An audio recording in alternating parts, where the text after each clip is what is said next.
მოგესალმებით ნაზის არჯველაძე გადაცემა საჩინოდან.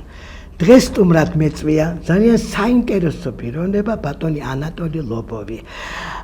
მისი ცხოვრება ძალიან მრავალმხრივია და ის პიროვნება არის ძალიან საინტერესო და ვთხოვ რომ მიამბოს მის შესახებ მისი განვლილი ცხოვრება. მოგესალმებით ბატონო ანატოლი, დიდი პატივისცემით და მოგზალებით და თქვენი შემოქმედებითი გზა ძალიან საინტერესოა, რამდენადაც მე ვიცი და უნდა გვიამბოთ, როდიდან დაიწყეთ თქვენი მოღვაწეობა? ქართული სადისწავლეთ ასე კარგად, აი ეს მოგახსენებთ, მაინტერესებს ძალიან. ნუ უპირველეს ყოვლისა, საერთოდ მე ვარ თბილისელი პირველი თაობისა ჩემ ოჯახში. იმიტომ რომ ჩემი მშობლები დედმამა ჩამოვიდნენ, ნუ ჯერ პირდაპირ თბილისში არ არამედ კავკასიაში, ნუ ცნობილი ტრაგიკული მოვლენების შედეგად, როცა ძალიან დიდ ტერიტორიაზე, რუსეთში, უკრაინაში, კუბანის სტავროპოლის ოლქში დატრიალდა დიდი უბედურება, შიმშილობა. და შიმშილობა ეს ხალხი გაურბოდა ამას ყველაფერს გადარჩენისას. გაურბოდა მართალი ბრძანდებით და ჩემი მშობლები სხვადასხვა გზით, სხვადასხვა კუთხიდან აღმოჩნდნენ ჯერ აზერბაიჯანში, ქალაქ ზაკატალაში. დედაჩემი უკრაინელი და ცხოვრობდა აი ხარკოვის და სუმების ოლქში, აი დაახლოებით იმ ადგილებში, სადაც ახლა ზინდარებს საომარო მდგომარეობა. და იქ აუტანელი, ასე ვთქვათ, ცხოვრებისთვის პირობები იყო და ეგენი იქიდან აი სულ უფრო სამხრეთისკენ დაიწყეს, ასე ვთქვათ, მოძრაობა, ხო? ნუ ყველა იძახდა, იცით რა, რომ გადარჩენის მიზნით თქვენ უნდა მიხვიდეთ, აი დავუშვათ კავკასიაზე. იქ ისეთი პირობები, ისეთი ბუნება, აი ჯოხს რომ ჩარგავ და მანდარინი ამოვა. ასეთი ლეგენდა იყო. ნუ ბოლოს და ბოლოს ეგენი მამა ჩემი კი დაიბადა სტავროპოლის ოლქში და მიიღო ისეთი კაზაკური განათლება. და იქაც დატრიალდა სამწუხაროდ იგივე ამბავი. და კაზაკებში იყო აი ასეთი, ასე ვთქვათ, ტრადიცია, რომ 18 წლის რომ გახდებოდა ბიჭი, უკვე ეძებდნენ ცოლს მისთვის. ახლა მიუხედავად იმისა, ის მოსწონს თუ არა, კანონი იყო ასეთი, რომ აუცილებლად უნდა დაქორწინდნენ. უკვე 19 წლის რომ გახდა მამა ჩემი, სრულიად ახალგაზრდა, უკვე ცოლშვილი ყავდა, მეუღლე და ორი შვილი. ამ დროს დატრიალდა ეს უბედურება, შიმშილობა, ისეთი, ნუ ახლა გაუსაძლისი იყო. გაუსაძლისი და მამა ჩემი იმ მიზნით რომ რაღაცა ფული ეშოვა რაღაცა, ხო? ისიც წავიდა კავკასიაში, იქიდან თითქმის ფეხით, ასე რომ ვთქვათ, და აღმოჩნდა ზაკატალაში. და საკმაოდ მალე მიიღო იქიდან წერილი, სადაც ეწერა, რომ შენ შეგიძლია არ იჩქარო, იმიტომ რომ შენი ოჯახი, მეუღლე და ორი შვილი შიმშილისგან დაიღუპა. რას ამბობთ? რა თქმა უნდა, განიცდიდა ძალიან სმაც დაიწყო, იგი მოაწყო იქ ძალიან კარგ თანამდებობაზე. იქ ადგილობრივი კავშირგაბმულობის კვანძი არსებობდა ქალაქ ზაკატალაში და ძალიან პატარა ეს პროვინციული ქალაქი, მაგრამ ადრე ხომ იყო აი ესეთი კავშირგაბმულობა ყოველ სახლში, რომ იყო ესენი დინამიკები. ხო, და ახალი ამბები ყველაფერი ეს ჩართული იყო დღე და ღამე. გამორთვა შეუძლებელი იყო და მამაჩემი მუშაობდა ტექნიკოსად. აი იმ ხაზზე დადიოდა და თუ რაიმე ხარვეზი რაღაც ასწორებდა ამ ხარვეზს. ნუ ზაკატალაში შეხვდნენ ერთმანეთს დედა და მამა.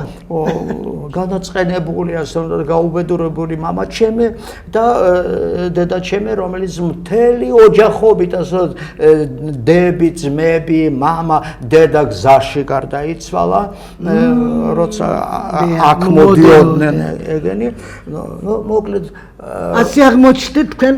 ხო. და ეს იყო დიდ სამამულო ომამდე. დიახ. მეორე მსოფლიო ომამდე. მეორე მსოფლიო ომამდე. და მამაჩემი მუშაობდა იმ ხაზზე კავშირგაბმულობის და ერთხელ იძახიანო სადახარ, მიდი, მალე გამორთე.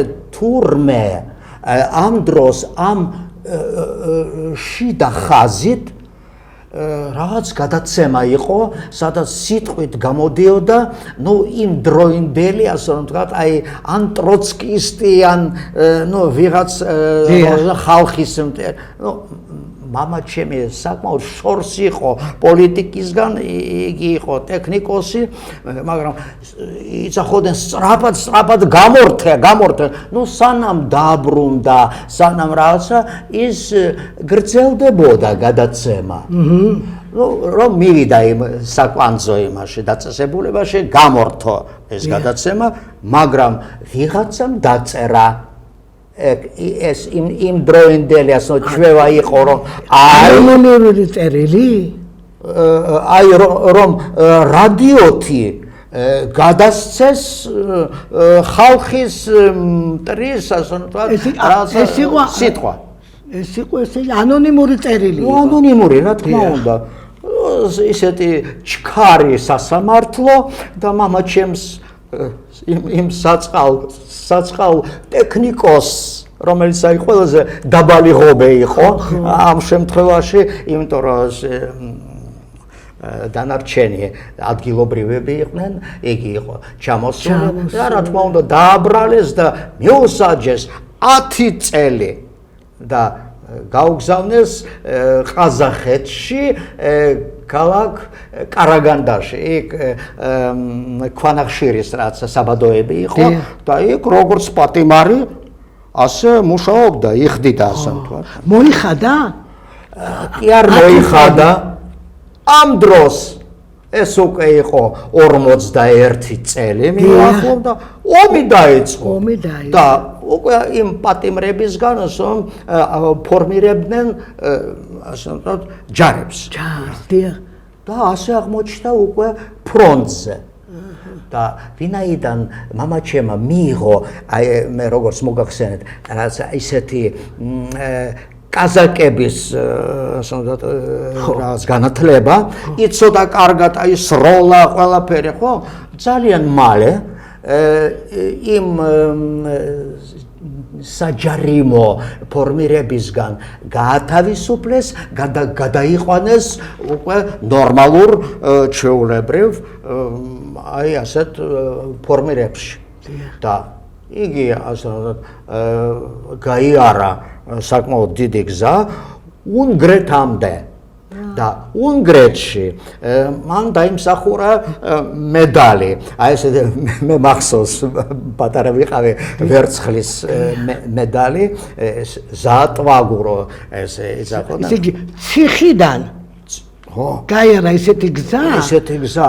და ნუ როცა დაბრუნდა და ხო და უნგრეთის ტერიტორიაზე ქალაქ სეკეშვეხერვართან დაჭრეს და მიიღო კონტუზია. და გაათავისუფლეს უკვე ხო და დაბრუნდა ნუ რამოდენიმე თვით ადრე აი 9 ომის დამთავრებამდე დაბრუნდა იმაში ქალაქ ზაკატალაში. დიახ.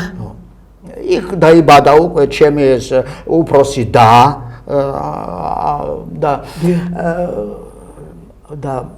დედაჩემმა აი ამ ომის წლების განმავლობაში ახლა დები, დიშვილები ყავდა, დიდი ოჯახი. ამ ოჯახის შესანარჩუნებლად რეებს ყველგან მუშაობდა.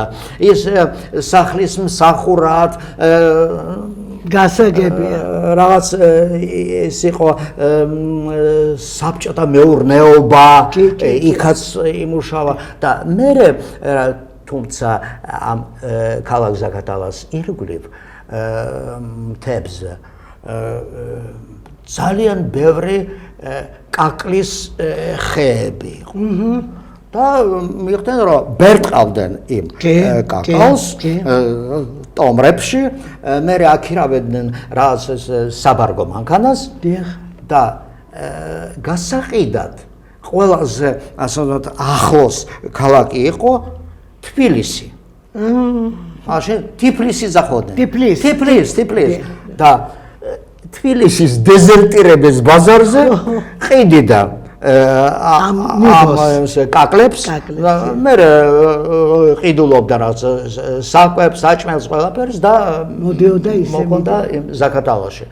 და მამაჩემი როცა დაბრუნდა დედაჩემი იყო ძალიან ენერგიული, ძალიან ესეთი დიდი, ასე ვთქვათ, იუმორის და ენერგიის პატრონი და უკვე თბილისში ყავდა, ძალიან ბევრი ნაცნობები, იმიტომ იქ ხომ დარჩენა იყო საჭირო, ეს ერთი დღეს ამბავი ხომ არ არის, კაკლის გაყიდვა.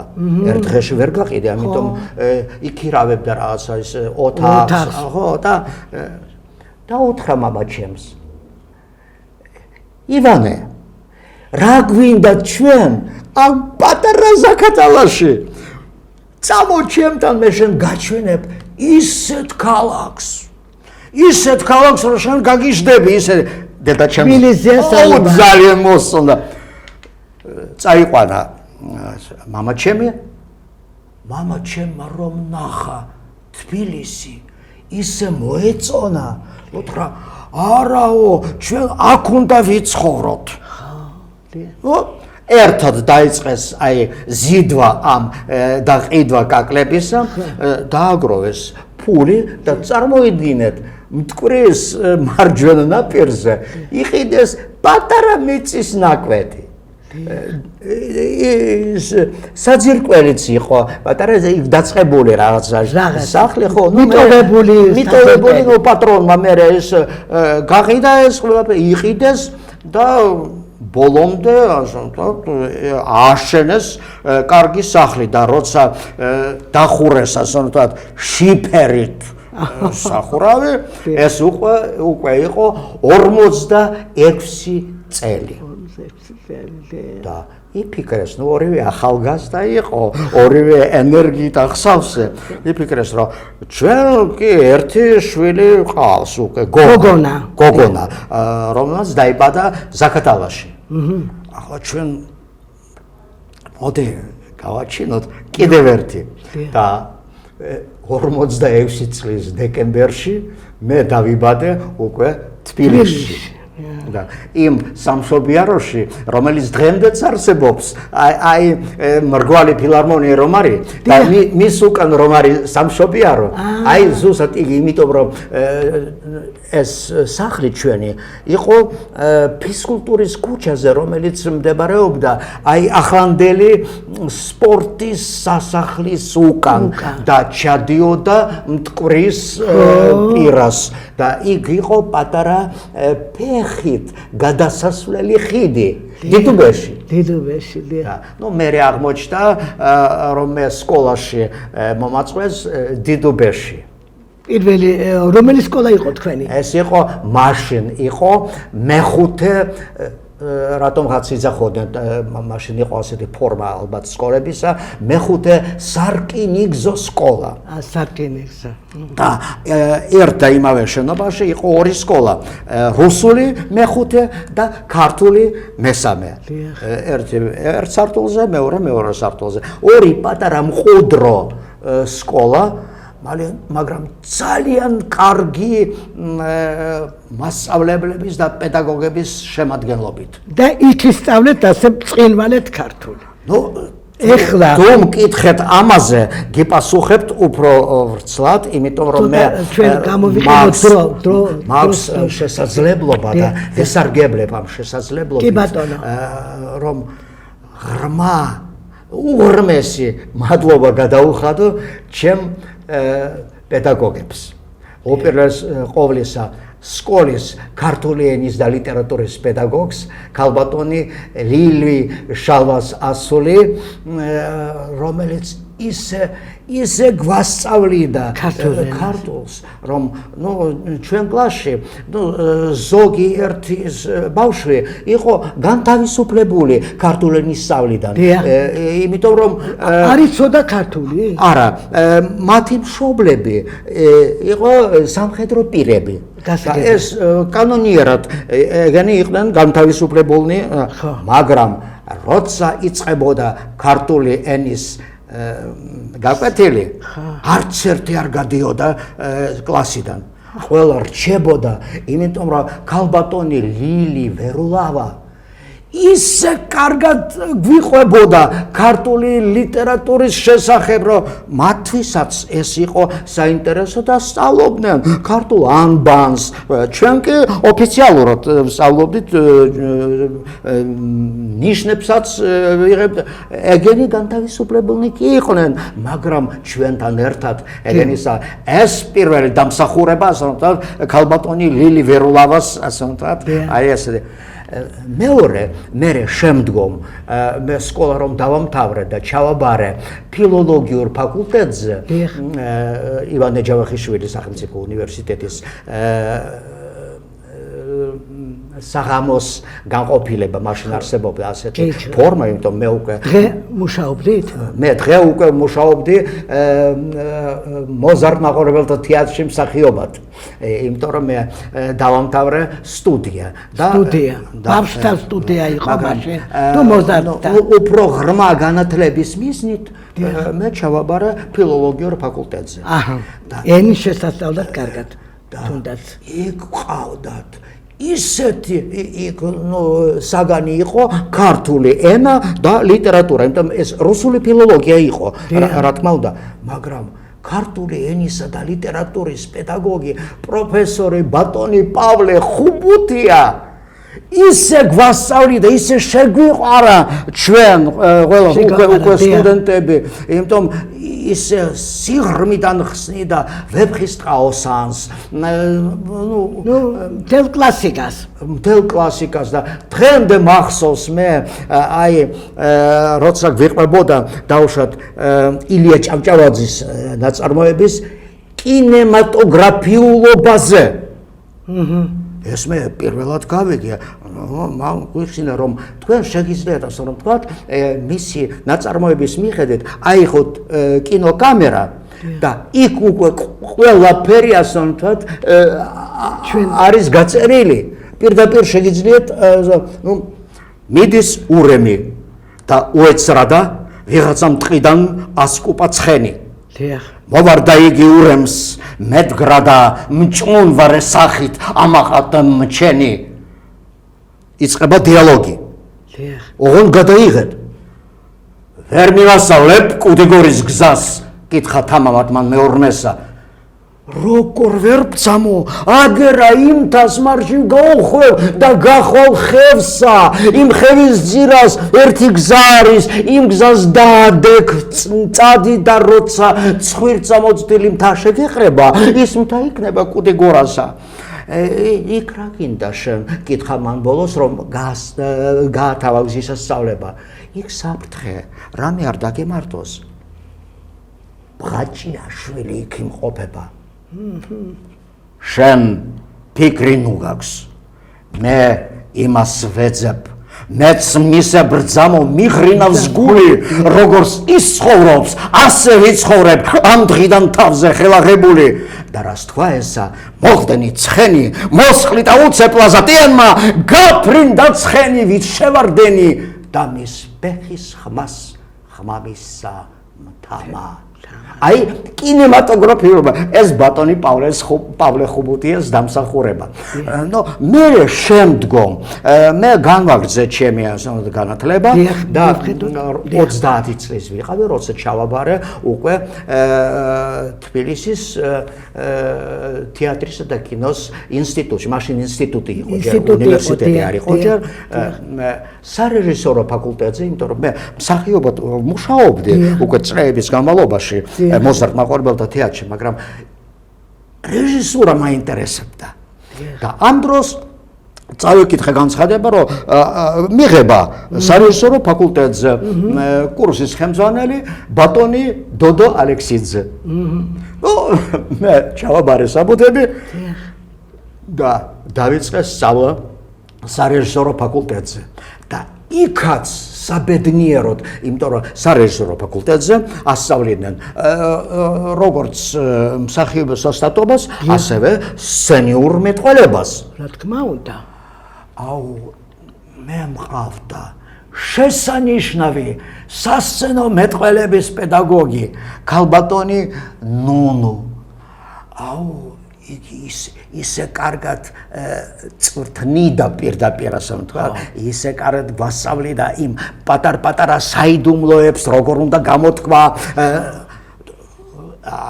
ეგ არის ჩემი მასწავლებელი და კიდევ იქვე არსებობდა საგანი ქართული ენა და ლიტერატურა. პედაგოგი იყო მანანა გოშაძე.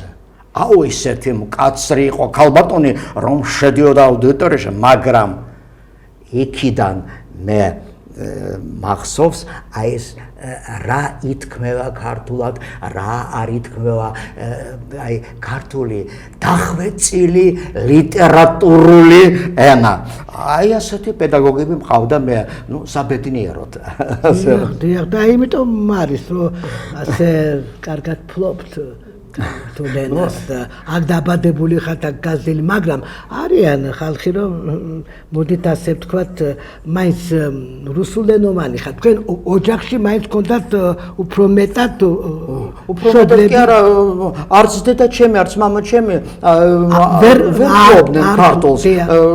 ნუ რამოდენიმე სიტყვა ესე ყოფით დონეზე, მეტი არა, მაგრამ მე გავიზარდე ესეთ უბანში, სადაც ну, როგორც აი იმ დროინდელ თბილისში, ასე იყო, რა, როგორც იძახოდნენ, მაშინ დღემდეც იძახიან, ხოლმე ინტერნაციონალური ასე გარემო იყო. ქართველები, სომხები, ქურთები, იმიტომ ქურთების ნუ მთელი ასე დასახლება იყო მტკვრის პირას. ну ჩვენ რა თქმა უნდა ბავშვები უპირველეს ყოვლისა შევისწავლეთ გინებები. ნებისმიერ დღემდეც მახსოვს და შემიძლია, მაგრამ ამასთან ერთად და როგორ ვისწავლე ქართული ენა, რა თქმა უნდა ვისარგებლებ ახლა იმ ასე ბედნიერი შემთხვევით და მინდა გამოვხატო უღრმესი მადლობა ჩემი ქართული ენის ყველა პედაგოგს, ვინც ამა თუ იმ ჩემი ცხოვრების ეტაპზე მასწავლიდა ქართულ ენას. ეს უპირველეს ყოვლისა სკოლის პედაგოგი, ქალბატონი ლილი შალვასასული ვერულავა, რომელიც სკოლაში გვასწავლიდა ქართულ ენას. მე შემდგომ რომ ჩავაბარე მე ფილოლოგიის ფაკულტეტზე ივანე ჯავახიშვილის სახელმწიფო უნივერსიტეტში საღამოს განყოფილებაზე, იქ ყავდა ჩვენ ქართული ენისა და ლიტერატურის პროფესორი ბატონი პავლე ხუბუტია. აუ იგი ისე მშვენივრად გვასწავლიდა და ისე შეგვაყვარა ქართული ლიტერატურა ისეთ სიღრმეებს აღმოაჩენდა ხოლმე ვეფხისტყაოსანში და საერთოდ აი ქართულ კლასიკურ ლიტერატურაში და მე მახსოვს რომ იგი გვიანბო დავუშვათ აი ილია ჭავჭავაძის ნაწარმოებების კინემატოგრაფიულობაზე ჩვენ გაგვიკვირდა აი რაშუაში ლიტერატურა და კინემატოგრაფიულობა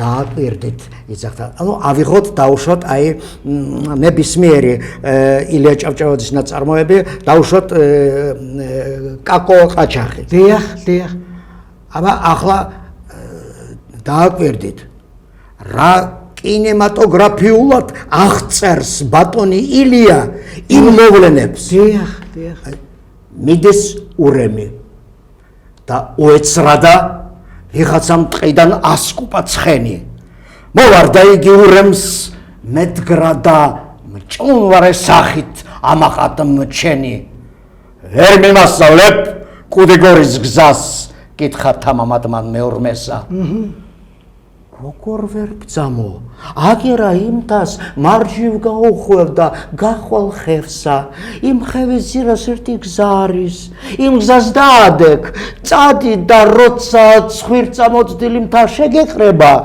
ის მთა იქნება კუდიგორაცა იქ რა გინდა შენ კითხა მან ბოლოს როს გაათავა გზის სწავლება იქ საფრთხე რამე არ დაგემართოს ბაჭიაშვილი იქ იმყოფება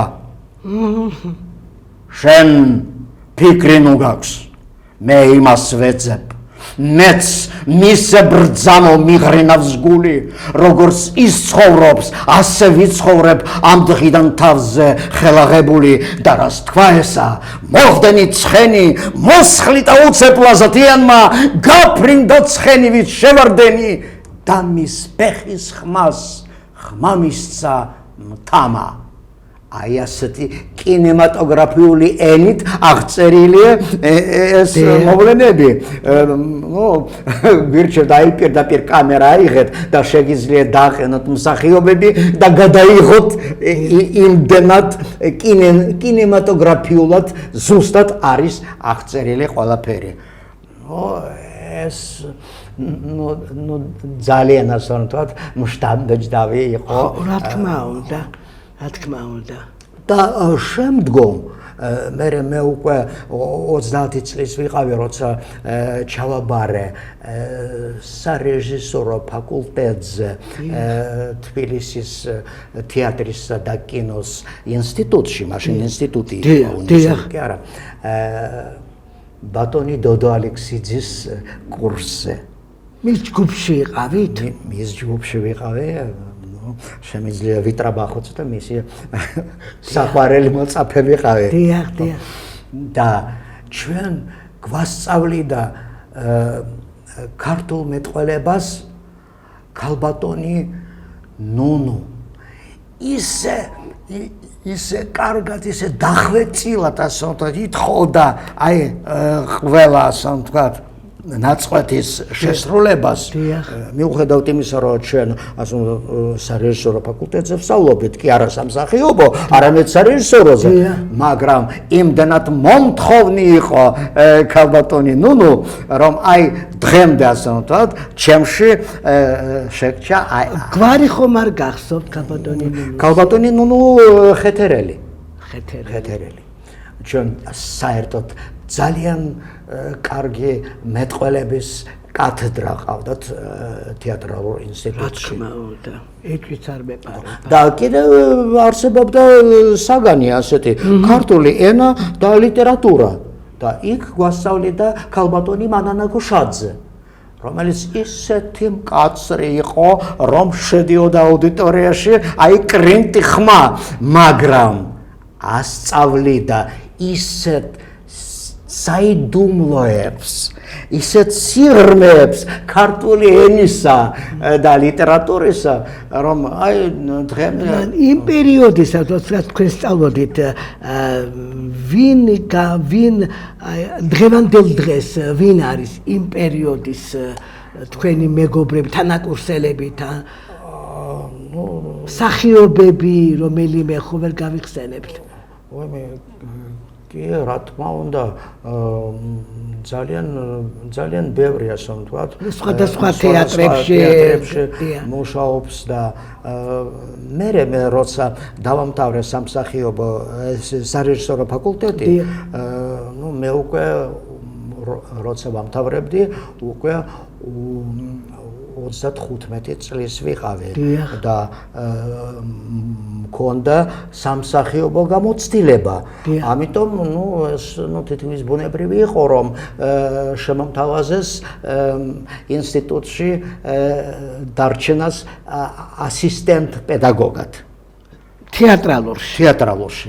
მე რა თქმა უნდა დავთანხმდი ამაზე საპატიო იყო ჩემთვის აი ასეთი შემოთავაზება მაგრამ ჩემი სარეჟისორო ფაკულტეტის დამთავრებამაც იყო საკმაოდ ისეთი საინტერესო იმიტომ როცა მიუახლოვდა უკვე სადიპლომო სპექტაკლის დადგმის მომენტი მიძახის ქალბატონი ბატონი დოდო ალექსიძე და იძახის შენ ხომ გჭირდება სადიპლომო სპექტაკლის დადგმა სადაპირებ მე გადაწყვეტილი ჯერჯერობით არ მქონდა ეს ბოლო მეხუთე კურსი იყო დიახ მაშინ ასე შენ წახვალ თურქმენეთში ქალაქ აშხაბადში და იქ უნდა დადგა სპექტაკლი ხანუმა აქსენტი ცაგარელის პიესის მიხედვით. რა თქმა უნდა, პიესა ცნობილი იყო,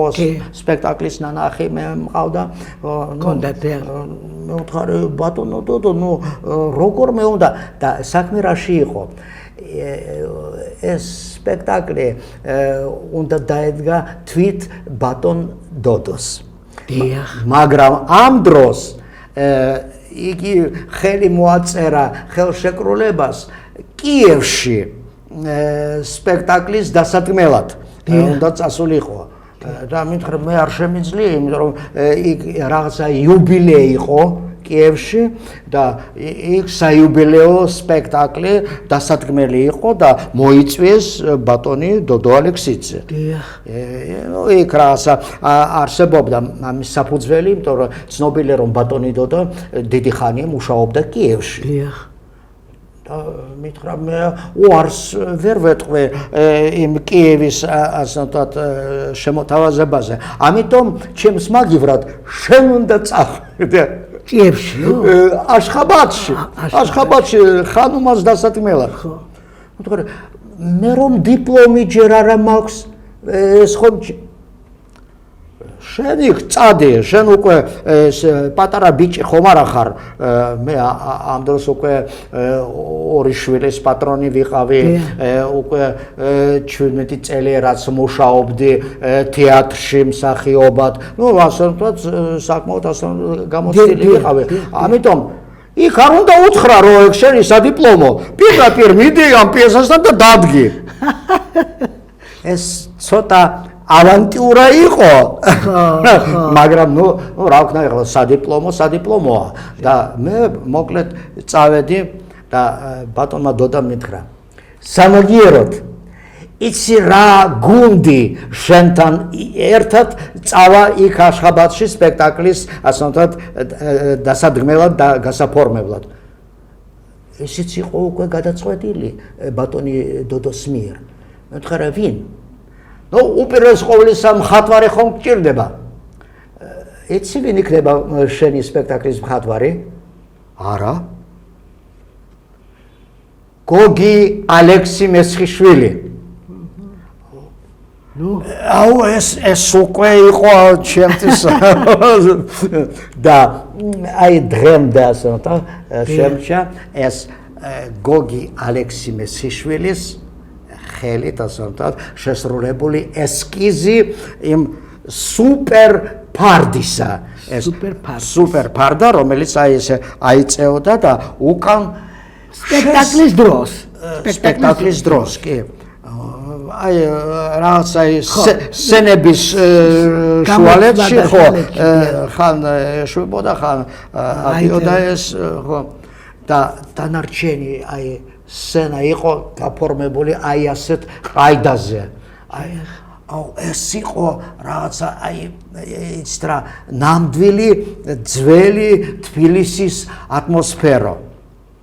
მერე შენთან ერთად წავა იქ ხომ დასადგმელია ცეკვები რაღაცა ეს მუსიკალური სპექტაკლია ხანუმა შენ ხომ ნანახი გაქვს ხო ბატონი დოდოს მიერ დადგმული ხო კი ხომ დაგჭირდება ქორეოგრაფი რომელიც დადგამს ცეკვებს დიახ ქორეოგრაფი გეყოლება იური ზარეცკი. ოი ბაჟო. იური ზარეცკი ეს იყო დამდგმელი ასე ყველა ცეკვისა და მოძრაობისა ბატონი რობერტ სტურვას სპექტაკლებში. ოი ეს ჯადოქარი იყო სცენისა.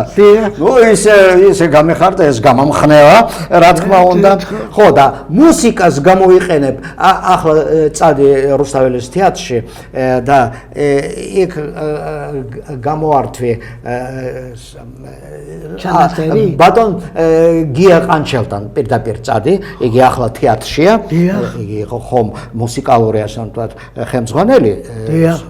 და მაშინ ესე იყო ბატონი გია იქ იყო და მას უთხარი და გამოართვი ეს მუსიკალური მასალა დიახ მე მივედი ნუ ბატონ გია ყანჩელს მე ვიცნობდი ასე ვთქვათ სხვადასხვა კონფერენციებზე ასე ვთქვათ ხდებოდეთ ერთმანეთს უკვე იმიტომ მე უკვე გამოცდილი მსახიობი ვიყავი რომ მივედი მივესალმე და მე ვთხარი ბატონო გია აი აშხაბადში მივდივარ ხანუმას დასადგმელად ესე დოდო ალექსიძის მაგივრად მე ვთქვი კი დოდო ალექსიძე მაშინ იცი რა წადი იმაში რადიო საამქროში იქ ნახე ბეჟან შერაზადაშვილი იგი არის უფროსი დიახ და ან ერთად წავიდე და ჩემთან ერთად ხო წამოვყვა და მაჩუქეს აი ამხელა ბაბინა ამას ასე იყო ფირი სადაც იყო ნუ არა მარტო რუსთაველის თეატრის სპექტაკლისა ფონოგრამა არამედ სხვადასხვა მასალები ხანუმას თემაზე ეს კი გია ყანჩელის მუსიკალური მასალები ეს საოცრება იყო და მე რომ ჩავედი მე აშხაბადში იქიდან ვირჩევდი სხვადასხვა ნაწყვეტებს, იმიტომ რომ უკვე ჩემი ფონოგრამა განსხვავდებოდა იმ რუსთაველის თეატრის ფონოგრამას. ეს იყო აი ესეთი უძვირფასესი საჩუქარი გია ყანჩელის მხრიდან. როგორ ჩატარდა სპექტაკლი? ნუ ჯერ რეპეტიციები. მანამდე მე მქონდა ბატონი დოდოს კაბინეტში შეხვედრა ზუსტად იმ დროს როცა მე უთხარი ბატონ დოდოს რომ მე დიპლომი ჯერ არ მაქვს მაგი და ამ დროს კაბინეტში შედის ვიღაც კაცი წვერულაშებიანი ხანში შესული და ესალმება პრივეტ დოდო ამ დროს ხედავ ფარაჯანოვი რეჟისორი რაღაცა საქმით შემოვიდა და ბატონი დოდოევნა ერთი შეხედე ამ ღლაფს რა ნუ რა არის მე მას შემოვთავაზე ისეთი შესანიშნავი შესაძლებლობა უნდა წავიდეს და დადგეს ხანუმა აშხაბადში და იგი რაღაცა ყოყმანობს დიახ ევან შემხედა ფარაჯანოვმა რა შენ ხომ არ გაგიჟდი რა ისეთ რამეს გთავაზობენ და შენ იცი რა შენ ხომ იცი სად მე ვცხოვრობ მე ვიცოდი ეს კოტემესხის ქუჩაზე ხო სახლი აი ხვალ საღამოს მოდი ჩემთან მე შენ მოგიყევი ხანუმას შესახებ ეს ნამდვილი პიროვნება იყო ისტორიული ხო ეს მოგონილი კი არ იყო ნუ მე მეორე დღეს პირდაპირ ფარაჯანოვთან მივედი და ფარაჯანო მეუბნება ეს ნამდვილი ისტორიული პიროვნება იყო თბილისელი ასე მაჭანკალი ხანუმა ხო და იგი საკმაოდ მდიდარი იყო მაგრამ ცხოვრობდა ჩვეულებრივ თბილისის ასე ეზოში როგორც იზარხიან აი თბილისური ეზო აივნებით და ქონდა ოკროს კბილები და ზაფხულში როდესაც ხელოდა ეძინა აივანზე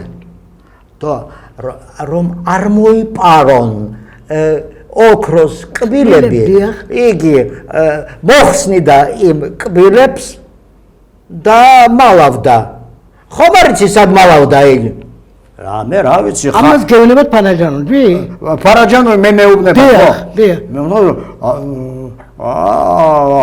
არ ვიცი საერთოდ იხუბრა იგი მალავდა იგი იმ ადგილას სადაც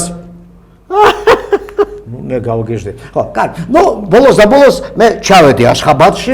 ხო, იქ ჯერ თბილისში ბატონი დოდო მეუბნებოდა რა იქ ხანუმას როლის შემსრულებელი ცნობილი პიროვნება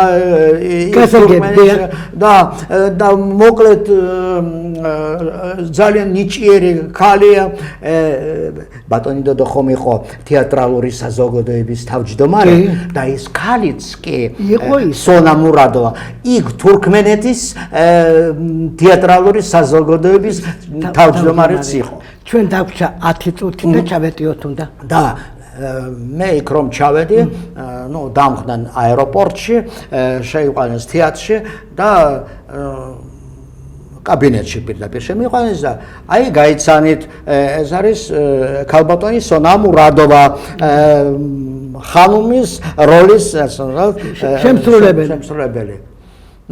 ადგა ეს ქალი ესეთი იყო, ნამდვილი ზედგამოჭრილი ხანუმა ნამდვილად, და რომ გამიღიმა ხედავ რომ ოქროს კბილები. მოკლედ დამთავრდა. ფარაჯანოვი ცნობდა ალბათ ამ ქალბატონს და იცოდა. იცნო, როგორ არა. კი.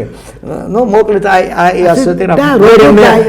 მე მოვუყევი იმ ქალბატონს აი ფარაჯანოვის შესახებ, მან გაიცინა, არა, ახლა მე სპექტაკლში აი ასეთ მიზანსცენას ვერ გამოვიყენებ, რომ დამალო ეს კბილები იმ